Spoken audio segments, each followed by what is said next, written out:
Hello guys, কেমন আছে সবাই? আজকে আমি রান্না করব ছোটো চিংড়ি মাছ দিয়ে কচুরলতি। প্রথমে কড়াইতে তেল দিয়ে দিলাম, তেলটা গরম হয়েছে। এখন দিয়ে দিব পেঁয়াজ কুচি, কাঁচামরিচ কুচি, রসুন কুচি।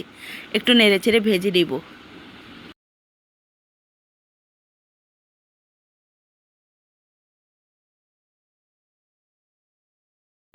এখন দিয়ে দিব ছোটো চিংড়ি মাছ।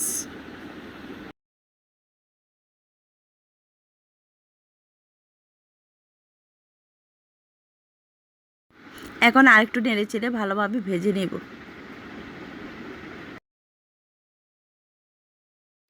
এরপর দিয়ে দিব হলুদের গুঁড়া, মরিচের গুঁড়া, লবণ, জিরার গুঁড়া, ধনিয়ার গুঁড়া।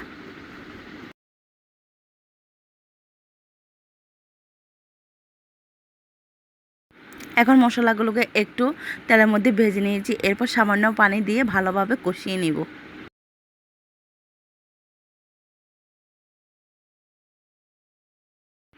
এরপর দিয়ে দিব কেটে রাখা কচুরলতি।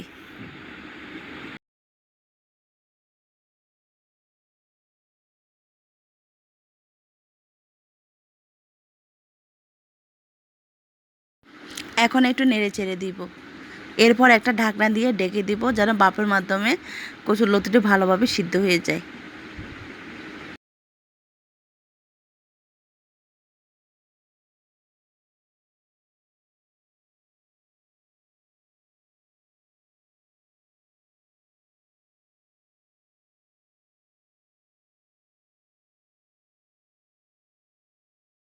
ঢাকনাটা উঠিয়ে নিলাম, দেখুন কত সুন্দরভাবে কচুরলতি সিদ্ধ হয়ে গেছে।